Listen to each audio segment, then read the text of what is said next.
ఆంధ్రప్రదేశ్లోని శ్రీహరికోటలో ఉన్న Satish Dhawan space centre భారత అంతరిక్ష పరిశోధన సంస్థ గురించి తెలియని భారతీయుడు ఉండరంటే అతిశయోక్తి కాదు. ఈ స్పేస్ సెంటర్లో ఎన్నో అద్భుతాలని మన సైంటిస్టులు ఆవిష్కరించారు. చంద్రుడిపై రాకెట్ని ప్రయోగించడం మొదలు తాజాగా ఆదిత్య L1 పరిశోధనల వరకు ఎన్నో అద్భుతాలను సృష్టించారు.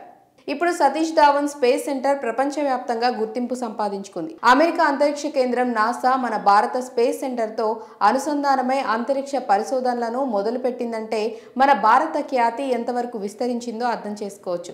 ఇంత ఘన చరిత్ర ఉన్న ఈ సతీష్ ధావన్ స్పేస్ సెంటర్ భారత అంతరిక్ష పరిశోధన కేంద్రం గురించి మనకి తెలియని ఎన్నో విషయాలను మీ ఐడ్రీమ్ న్యూస్ ప్రత్యేకంగా అందిస్తోంది. Welcome to iDream news. నేను మీ చందుని. ఇప్పుడు ప్రస్తుతానికి మనం ఉమ్మడి నెల్లూరు జిల్లాలోని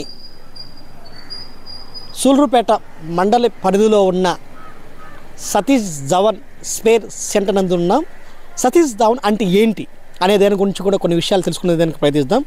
అసలు సతీష్ ధావన్ ఏ విధంగా ఉంటుంది, అసలు ఈ సతీష్ ధావన్లో ఏం ప్రయోగాలు ఉంటుంది, ఇది సైన్స్కి ప్రాధాన్యతగా ఎందుకు ఇస్తారు, దాని విషయాలను తెలుసుకునే దానికి మనతో ఒక గొప్ప ఉపాధ్యాయుడు మరియు ఒక విజ్ఞానవంతుడు ఉస్మాన్ బాషా గారు ఉన్నారు. ఆయన ద్వారా కొన్ని విషయాలు తెలుసుకునే ప్రయత్నిద్దాం. Sir, welcome to iDream news. Sir hi sir. చెప్పండి సార్. సార్, ఇప్పుడు ఈ యొక్క సతీష్ ధావన్ స్పేస్ సెంటర్ అంటే ఏంటి, దీంట్లో ఏమి ప్రయోగిస్తారో దాని గురించి మీరు తెలియజేస్తారా? సార్, భారత అంతరిక్ష ప్రయోగానికి దిక్సూచిలా ఉన్నటువంటి ఈ ఇస్రో కేంద్రం వెనక ఒక పెద్ద విజయ గాథ ఉంది. అనేక కష్టాల కొలిమిలో నుంచి, కన్నీళ్లలో నుంచి ప్రారంభమైనటువంటి చరిత్ర ఈ విజయగాథ అందరం తెలుసుకోవాలి. నిజానికి ఇవాళ కనబడుతున్నటువంటి ఇస్రో కేంద్రం మొట్టమొదట బీజం వేసినటువంటి వాళ్ళు మన సతీష్ ధావన్ గారు అయితే ఈ ప్రాంతానికి Vikram Sarabhai, father of the space సైన్స్గా పిలువబడేటువంటి విక్రమ్ సారాభాయ్ గారు ఈ భారతదేశ అంతరిక్ష చరిత్రకి పితామహుడుగా చెప్పచ్చు. మరి ఆ కాలం నుంచి ఆయన యొక్క కళ 1960లో ప్రారంభమైనటువంటి ఆ కళ నిజానికి ఇప్పుడు చూస్తున్నటువంటి ఇస్రో ఆలోచన లేదప్పుడు. మొట్టమొదట కేరళలో తుంబాలో అక్కడ రాకెట్ ప్రయోగాలు చేయడానికి సౌండ్ రాకెట్స్ ప్రయోగాలు 60-62లో ప్రారంభమయ్యాయి. ఆ ప్రాంతం ప్రారంభమైన తర్వాత భారతదేశంలో మొత్తం ఈ భూమధ్య రేఖకి దగ్గరున్నటువంటి ప్రాంతాల్లో భూమి ఆకర్షణ శక్తి తక్కువగా ఉంటుందని, ఇక్కడి నుంచి అయితే రాకెట్ ప్రయోగాలు జరుగుతాయని చెప్పేసి మొట్టమొదట మహానుభావులు సతీష్ ధావన్ గారు వారికి దిశానిర్దేశం చేసినటువంటి విక్రమ్ సారాభాయ్ గారి మార్గనిర్దేశంలో ఈ ప్రాంతాన్ని కనుక్కోవడం జరిగింది. నిజానికి ఇక్కడ దాదాపు గంటకి 1,00,000 కిలోమీటర్లకు పైగా కూడా వేగంగా రాకెట్లు ప్రయోగించేటువంటి పరిస్థితి భూమి మధ్య రేఖకు దగ్గరలో ఉన్నటువంటి ఈ ప్రాంతం నుంచి జరుగుతుంది. కాబట్టి ప్రత్యేకంగా ఈ ప్రాంతాన్ని వాళ్ళు ఎన్నుకోవడం జరిగింది. వారు యొక్క మార్గ నిర్దేశంలో ఇప్పటి వరకు అప్రతిహత విజయాలతో ఇస్రో ప్రపంచ దేశాలని తలదన్నే విధంగా తన ఘనత చాటుతూ వెళ్తుంది. సార్, అసలు ఇస్రో అంటే ఫుల్ మీనింగ్ అంటే ఏంటో చెప్పండి సార్. ఇస్రో అంటే ఇండియన్ స్పేస్ రీసెర్చ్ ఆర్గనైజేషన్. ఇది పూర్వం వచ్చేసేసి ఇక్కడ 70లో స్థాపించారు ఈ కేంద్రాన్ని.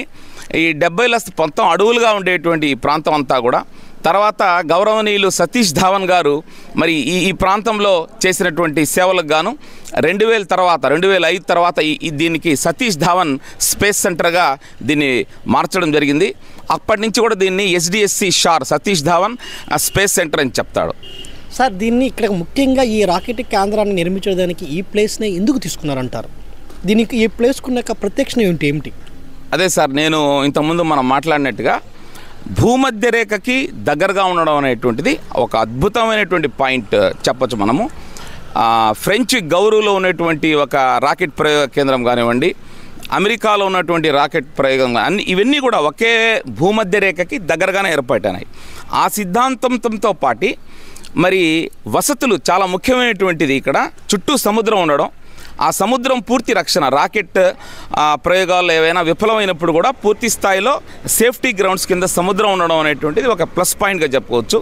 అదేవిధంగా రవాణా వ్యవస్థ సూళ్ళూరుపేటకు అనుబంధంగా ఇక్కడ మనకు దగ్గరలో చెన్నై ఉండడం, ఎయిర్పోర్ట్లు అన్నీ ఉండడం కూడా అన్ని రకాలైనటువంటి వస్తువులతో పాటు సేఫ్టీకి సంబంధించినటువంటి వస్తువులు ఇవన్నీ ఉండడం అనేటువంటిది ప్రధానమైనటువంటి దానిగా తీసుకొని అడవిగా ఉన్నటువంటి ప్రాంతాన్ని దాదాపు ఒక 50,000 ఎకరాల పాటు ఇది ఉంది. పులికాట్ సరస్సులో అద్భుతమైనటువంటి ప్రాంతంగా దీన్ని గుర్తించే ప్రభుత్వం అవాళ జవహర్లాల్ నెహ్రూ గారి నాయకత్వంలో పూర్తి స్థాయిలో దీన్ని అభివృద్ధి చేసి ఇవాళ ప్రపంచ దేశాలకి ఒక మార్గదర్శనంగా ఇస్రో విరాజిల్లుతోంది సార్. సార్, ఈ యొక్క రాకెట్లని ఎంతో ఖర్చుతో కూడిపెట్టి ఈ రాకెట్ ప్రయోగాన్ని చేస్తున్నారు. ఈ రాకెట్ ప్రయోగాన్ని చేసేదానికి ఏ విధంగా లాంచ్ ప్యాడ్లు ఇక్కడ ఎన్ని ఉన్నాయి, ఏ విధంగా వీటి వల్ల ఉపయోగాలు ఏమిటో తెలియజేస్తారు సార్? తప్పకుండా సార్, ఇది ఒక అద్భుతమైనటువంటి ప్రశ్న. 1980లో ఇక్కడ 70లో ప్రయోగాలు స్టార్ట్ అయినాయి. 79-80 సంవత్సరం కీలకమైనటువంటి సంవత్సరంగా చెప్పొచ్చు. విదేశీయుల దేశాల యొక్క సహకారం లేనిదే మనం రాకెట్లు వేయలేని పరిస్థితి, ఎగరలేని పరిస్థితి. మరి 80లో గౌరవనీయులు భారతరత్న అబ్దుల్ కలాం గారి మార్గదర్శనంలో వారి మొదటి డైరెక్టర్గా ఇక్కడ 80లో ఫస్ట్ శాటిలైట్ మనము 79-80లో రావడం జరిగింది, రోహిణి శాటిలైట్. మరి అక్కడి నుంచి పూర్తి స్థాయిలో ఈ ప్రాంతంలో రాకెట్ టెక్నాలజీ అంతా కూడా డెవలప్ చేసుకుంటూ వచ్చాము. తర్వాత ఈ ప్రాంతం అంతా కూడా అక్కడి నుంచి పిఎస్ఎల్వి తోటి అనేకమైనటువంటి విజయాలతోటి మరి ఈ విజయ పరంపర కొనసాగింది సార్. సార్, ఇప్పుడు ఈ యొక్క లాంచ్ ప్యాడ్లని మనం నింగిలోకి పంపించడం జరుగుతుంది. ఈ నింగిలోకి పంపించడం వల్ల ఎట్లాంటి ఉపయోగాలు, సో ఈ లాంచ్ ప్యాడ్ యొక్క ఉపయోగాలు ఏంటి అసలు ఈ రాకెట్ని ఏ విధంగా తయారు చేస్తారు, ఏ విధంగా తయారు చేసినప్పుడు నింగిలోకి ఎలా పంపిస్తారు, దీనివల్ల ప్రజలకి ఎట్లాంటి ఉపయోగాలు ఉంటాయంటారు? సార్, ఈ రాకెట్ ప్రయోగాలు అనేటువంటివి మానవాళికి, మానవ జీవితానికి, సామాజిక జీవితానికి పరస్పరమైనటువంటి అన్యోన్య సంబంధంగా ఇవాళ మారింది. గతంలో రాకెట్ ప్రయోగాలు జరుగుతుంటే కనుక మనం ఈ ప్రయోగాలు ఎందుకు చేస్తున్నారని సామాన్యుడు అర్థమయ్యేది కాదు. ఇన్ని వేల కోట్లు ప్రభుత్వం వేస్ట్ ఖర్చు పెడతా ఉంది రాకెట్ టెక్నాలజీ మీద అని. ఇవాళ ఒక కార్టోసాట్ అనేటువంటి ఒక ఉపగ్రహం గురించి చెప్తాను. గతంలో ప్రయోగించాము, అది 90స్లో. అది ఒక డేగ కన్నులాగా కాపాడుతూ ఉంది ఇమేజెస్ని పంపించడం నుంచి. అదొక్కటే కాదు, ఇన్సాట్ బి కానివ్వండి, ఇన్సాట్ రాకెట్లు కానివ్వండి, పిఎస్ఎల్విలో పంపించిన రాకెట్లు, నిజంగా పిఎస్ఎల్వి ద్వారా ప్రధానమైన రాకెట్లు 104 శాటిలైట్స్, 104 శాటిలైట్స్ని ఒకే రాకెట్తో పంపించాం. ఒక అద్భుతమైనటువంటి ప్రక్రియ. Mars mission, Mangalyaan MOM project 13-14లో దానివల్ల అద్భుతమైనటువంటి ఫలితాలు వచ్చాయి. దేశవ్యాప్తంగా నిఘా వ్యవస్థ, ఈరోజు వర్షం ఎప్పుడు వస్తుందో కూడా మీకు మెసేజ్ వస్తుంది సార్. తుఫాన్ ఎప్పుడు వస్తుందో మనకు వారం ముందు చెప్తున్నాం. గతంలో తుఫాన్లు ఎప్పుడు వస్తాయో మనకు అక్కడ ఒకటి చెప్తే ఇక్కడ ఒకటి జరిగేది. ఇస్రో ఇచ్చినటువంటి నిబద్ధత పూరితమైనటువంటి పనితనం, క్రమశిక్షణ, నిపుణత, నైపుణ్యత, అంకిత భావానికి నిదర్శనంగా ఈరోజు రాబోయేటువంటి ముప్పుని ప్రజల ముందు వారం ముందు, 10 రోజుల ముందు తెలియజేస్తూ ఎక్కడికక్కడ ప్రాణ నష్టాన్ని, ఆస్తి నష్టాన్ని, అదేవిధంగా భూ వనరుల వినియోగంలో కానీ ఇవాళ మనం వాడుతున్న ఫోన్లు, గతంలో నిమిషానికి 14 రూపాయలు చెల్లించిన ఫోన్లు వాడిన రోజులు ఉన్నాయి 80లో 90లో. ఇవాళ జస్ట్ ఒక పైసా ఖర్చుతో మనం ఫోన్లు మాట్లాడుతూ ప్రపంచ దేశాలని ఒక గ్లోబల్ విలేజ్గా మార్చినటువంటి ఘనత ఇస్రో శాస్త్రవేత్తలదని గర్వంగా చెప్పచ్చు సార్. సార్, ఇక్కడ ప్రధానంగా ఇంకోటి ఏంటి అంటే ఈ స్థానిక సంబంధించిన, ఈ సూళ్ళూరుపేటకి సంబంధించిన ఒక గొప్ప షార్కి సంబంధించిన ఒక ఎంప్లాయీ డైరెక్టర్గా ఎదగడం జరిగిందంట. ఆయన ఏ విధంగా సేవలు అందించారు, ఆయన పేరేమిటో మీ యొక్క వాయిస్ ద్వారా వినాలని మేము అనుకుంటున్నాం. చాలా సంతోషం అండి. సూళ్ళూరుపేట ప్రభుత్వ ఉన్నత పాఠశాలలో చదివి మరి ఈ ఇస్రో కేంద్రంలో తలమానికంగా పనిచేసినటువంటి తెలుగువాడు, పద్మశ్రీ అవార్డు గ్రహీత గౌరవనీయులు శ్రీ నారాయణ గారు. మేమందరం ఆ స్కూల్లో చదువుకున్నాము. ఆ స్కూల్ నుంచి ఆయన వచ్చి ఈ దేశానికే గర్వకారణం అయ్యాడంటే మాకందరికి కూడా గర్వకారణంగా ఉంటుంది. సూళ్ళూరుపేట హై స్కూల్లో చదువుకున్నారు సారు. ఈ షార్ కేంద్రంకి వచ్చాక మన తెలుగు వాళ్ళందరూ కూడా గర్వించినటువంటి రోజులు, క్షణాలన్నవి. ఆయన మార్గదర్శనంలో అనేకమైనటువంటి విజయాలు సాధించడం జరిగింది.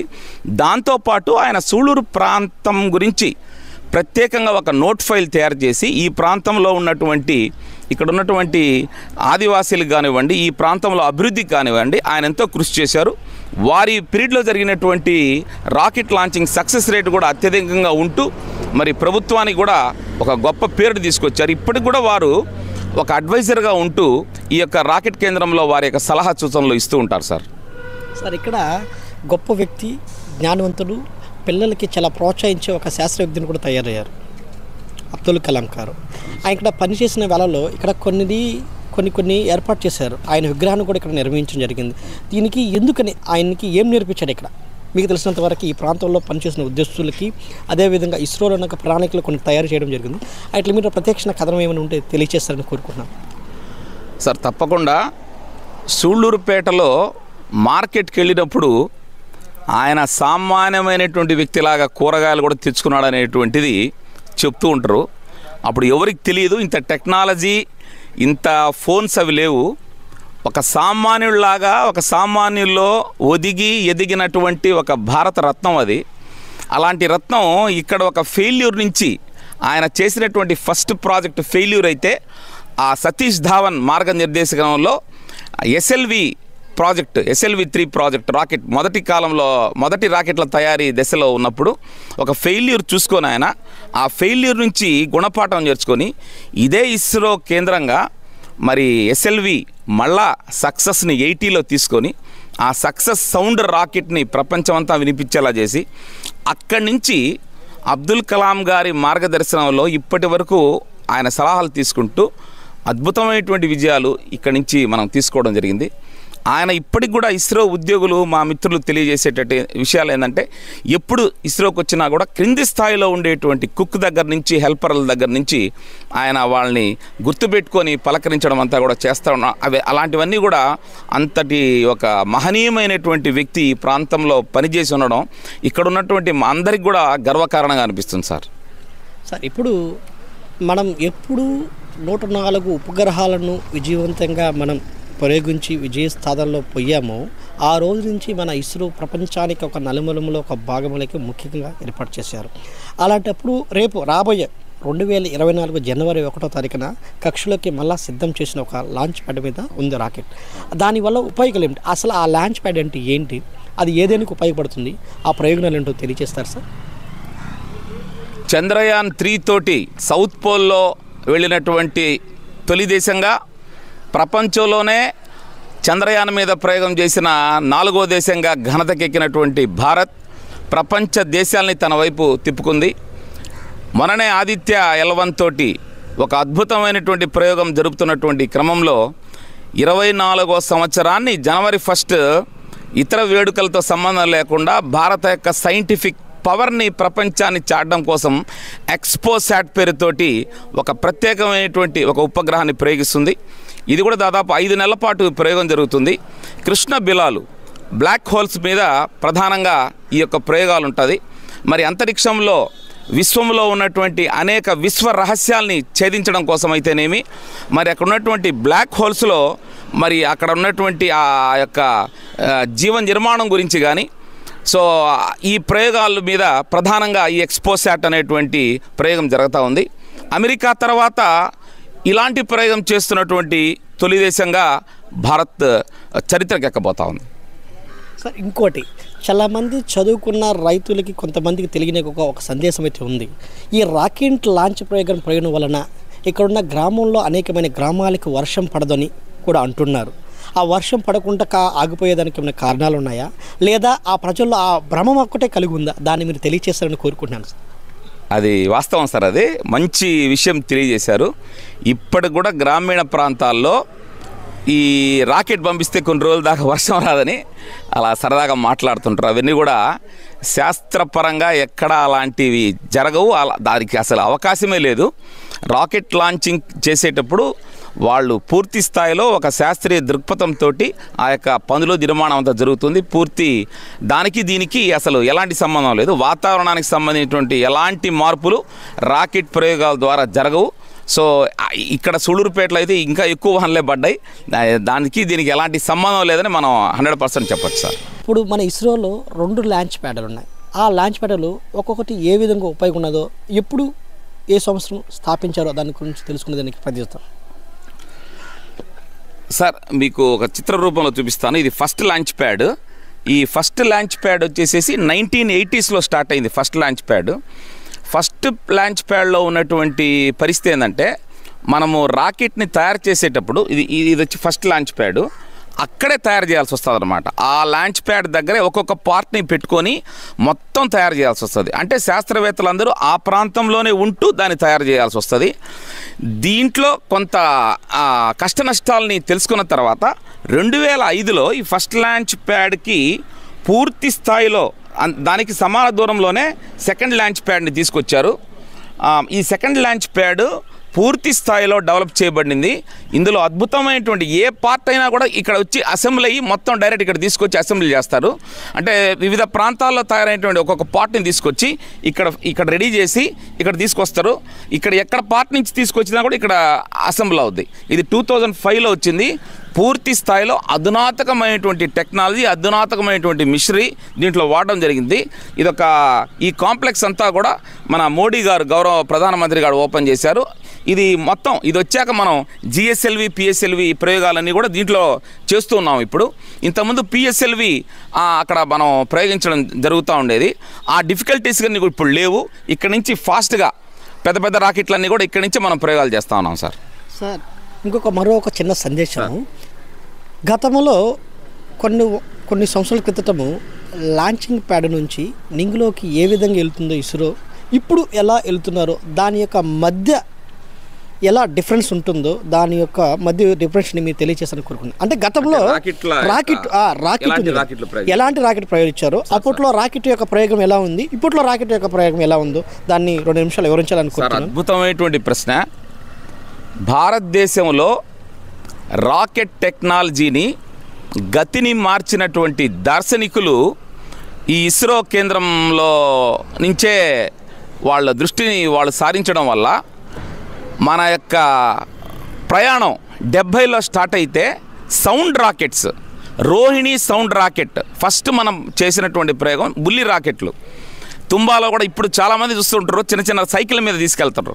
సైకిల్ మీద రాకెట్ని అంటే ఉపగ్రహాలని తీసుకెళ్ళినటువంటి శాస్త్రవేత్తలు ఈరోజు అంటే దాదాపు 35 కిలోలు సార్. అప్పుడు ప్రయోగించినటువంటి సౌండ్ రాకెట్స్ యొక్క బరువు, శాటిలైట్ బరువు 35 కిలోలు. అక్కడి నుంచి 150 కిలోలు ఎస్ఎల్వి వచ్చేటప్పటికి, ఏఎస్ఎల్వి అటుకు వచ్చేటప్పటికి ఒక 150 కిలోలు 125 కిలోలు బరువు ఉండే శాటిలైట్లు వచ్చాయి. తర్వాత అక్కడి నుంచి రూపాంతరం చెంది పిఎస్ఎల్వికి వచ్చాం. దాదాపు 450 కిలోలు బరువు ఉండేవి. ఇప్పుడు దాదాపు జిఎస్ఎల్వి చూస్తే కనుక మీరు 4 టన్నులు బరువు అంటే ఇంకా మీరు ఎంత ఇంకా అన్ఇమాజినబుల్ అనమాట. అంతలా ఉపగ్రహాలు మనం తీసుకెళ్తున్నాం. పూర్తిగా దాంట్లో వాడేటువంటి టెక్నాలజీ కూడా స్వీయ టెక్నాలజీ. ఇంతకుముందు మనం రష్యా సహకారంతోనే చేస్తాం. ఇప్పుడు పూర్తి స్థాయిలో మనం ఘన ద్రవ ఇంజనాలకు మధ్య క్రయోజనిక్ ఇంధనం సామర్థ్యం వచ్చాక ఈరోజు 4 టన్నులు బరువు ఉండేవి జిఎస్ఎల్వి బాహుబలి రాకెట్లను మనం తీసుకెళ్తున్నాం. ఇప్పుడు ఈ పిఎస్ఎల్విని మనం లోకల్ బాయ్ అని కూడా పిలుస్తున్నారు. ఎందుకంటే దీని కెపాసిటీ ఇప్పటి వరకు ఫస్ట్ ప్రయోగం ఇది ఫెయిల్ అయినా కూడా ఆ 90sలో స్టార్ట్ అయింది. ఇది తర్వాత ప్రతిదీ 95% సక్సెస్ రేట్. ఇస్రో అమ్ముల పొదిలో బ్రహ్మాస్త్రం ఏమైనా ఉందా అంటే దాని పేరే పిఎస్ఎల్వి. దీన్ని మేము అంతా కూడా లోకల్ బాయ్ అంటాం. దీంట్లో ఫెయిల్యూరే లేదు. 95% విజయాలు సాధించి పెట్టింది. దాదాపు అంటే 100 రాకెట్లు ప్రయోగిస్తే 95 రాకెట్లు మనకు విజయవంతమైనాయి. ఇప్పుడు మనం పంపించేటువంటి బాహుబలి రాకెట్లు మార్క్ 3 ఇవన్నీ కూడా వస్తున్నాయి. భవిష్యత్తు చూస్తే కనుక 2024లో ప్రయోగించే ప్రయోగాలు ఈ ప్రపంచానికే విశ్వ గురువుగా మార్చేటువంటి ప్రయోగాలకు చెప్పుకోవచ్చు. ఎందుకంటే గగనయాన్ క్రూ మోడల్లో తయారవుతుంది. గగనయాన్ మనిషిని తీసుకెళ్లేటువంటి ఒక ప్రత్యేకమైనటువంటి, ఇప్పుడు కూడా మనకు ఇస్రో లోపలికి వెళ్తే దానికి ప్రత్యేకమైనటువంటి ఒక ట్రైనింగ్ సెంటర్ అంతా కూడా ఏర్పాటు చేశారు. గగనయాన్ దాదాపు 3 వెళ్ళి మానవ సహితమైనటువంటి వాహక నౌక ద్వారా వెళ్ళేటువంటి ప్రయోగం గగనయాన్ ఒకటి రెడీ అవుతుంది. అదేవిధంగా శుక్రయాన్ 1 ఒకటి రెడీ అవుతుంది. మంగళయాన్ 1కి కొనసాగింపుగా మంగళయాన్ 2 రెడీ అవుతుంది. ఇలా ఒక ఎడతెరిపి లేనటువంటి హుషారుతోటి షారు వినూత్నమైనటువంటి